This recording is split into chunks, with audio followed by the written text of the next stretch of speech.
How's it going, everyone? Doc here with Eyes Wide Shot Gaming, and we are excited to bring you this shredding BoneSaw build. Let's dive on in. Don't forget to like, comment, and subscribe to stay up to date on all of your Remnant 2 news, info, builds, and breakdowns, as well as many other games.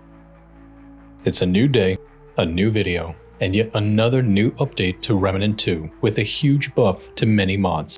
But before working on a video for our mod build, we wanted to release this breakneck fast-firing BoneSaw build we have called the Shredder. Let's start off with our primary archetype, Hunter. With our main focus revolving around fire rate of our weapon, we still want to pad our damage a bit as well.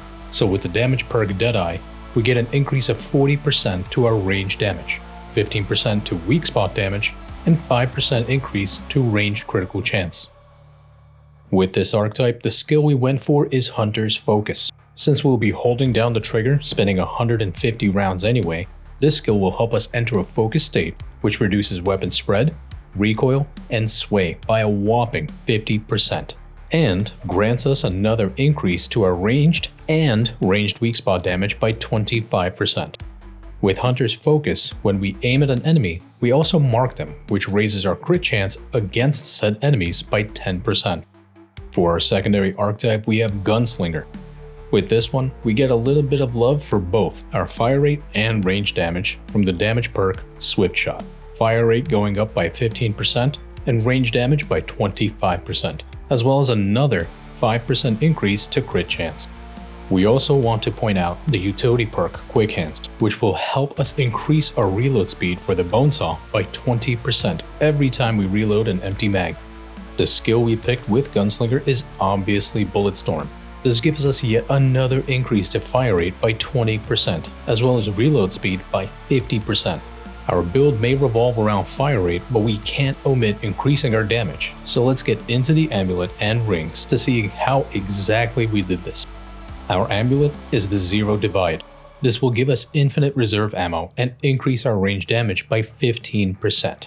This way, we never have to worry about finding ammo, not having a full mag upon reload, or even using ammo boxes.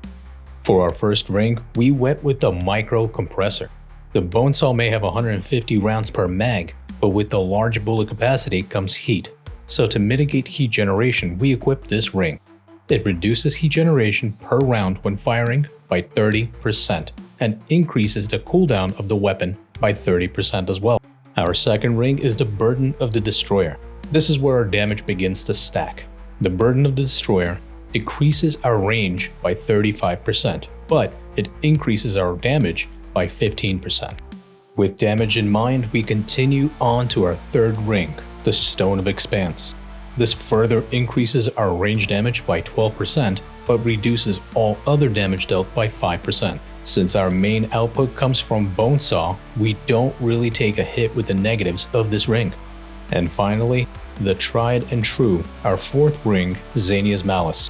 When dealing weak spot damage, we increase weak spot damage by 5% for 5 seconds, stacking up to 4 times. With our fast fire rate, this will activate almost every single time, assuming we don't miss the weak spot.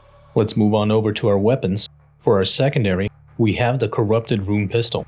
Again, this weapon won't be used in combat in any way aside from its mod, the Deathbrand, which is applied to all non-allies within 25 meters and increases all damage they take from all sources by 10%.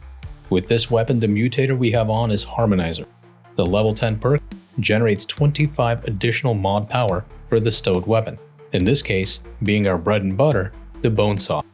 Alternatively, we can also swap the Corrupted Rune Pistol with the Nebula. Its mod Nanoswarm will apply Corroded and cause acid damage, dealing 213 damage over 5 seconds. Again, using the same mutator, Harmonizer. But for our playstyle, we decided to stick with the Corrupted Rune Pistol. Our melee weapon is the Huntress Spear. Prior to engaging a fight, we can always charge our melee and javelin this weapon into an enemy, applying corrosion and dealing 327.8 damage over 5 seconds.